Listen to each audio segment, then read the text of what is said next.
Hi மக்களே, எல்லாருக்கும் இனிய புத்தாண்டு தின நல்வாழ்த்துக்கள். இன்றைக்கி ஜனவரி 1. வீட்டில் வந்து தர்பூசணி விதை தான் நட்டுட்ருக்காங்க காலையிலேயே. ஏன் கேட்டிங்கன்னா, டிசம்பரில் தான் எப்போவுமே நாங்கள் நடுவோம். ஆனால் இப்போ 2 மழை வந்துட்டு போயிடுச்சிங்க இல்லையா, 2 புயல்.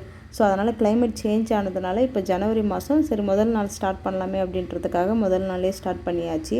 அந்த வேலை முடிஞ்ச உடனே இன்றைக்கி நியூ இயர் இல்லைங்களா, கேக் வெட்டலாம் எப்படி அப்படின்றதுக்காக எல்லோரும் குடும்பமாக சேர்ந்து, அப்புறம் எங்கள் கூட வேலை செஞ்சுட்டு இருந்தாங்க இல்லையா, அந்த அக்காங்க எல்லோரும் சேர்ந்து அழகாக கேக்கை வெட்டி அவங்களுக்கு ஷேர் பண்ணி சாப்பிட்டுட்டு நாங்களும் சாப்பிட்டுட்டு அவங்க அடுத்த வீட்டு கழனி வேலைக்கு போயிட்டாங்க.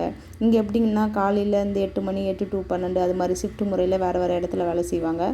அது செஞ்சு முடிச்சுட்டு நாங்களும் மதியானம் சாப்பிட்டு முடிச்சுட்டு அப்படியே ஒரு 3 மணி போல் தம்பி இளநீர் வெட்டி தர சொல்லி அழகாக நாங்கள் எல்லாருமே குடிச்சிட்டு ஒரு குட்டி தூக்கத்தையும் போட்டு இந்த ஃபஸ்ட்டு டேவை அழகாக முடிச்சிட்டோம். எப்படி வெட்டுறான் பார்த்தீங்களா, கைத்தொழில் இன்னொன்று எங்ககிட்ட இருக்குது. இளநீர் வியாபாரம் பண்ணியாச்சு, நாங்கள் பொழைச்சிடுவோம்.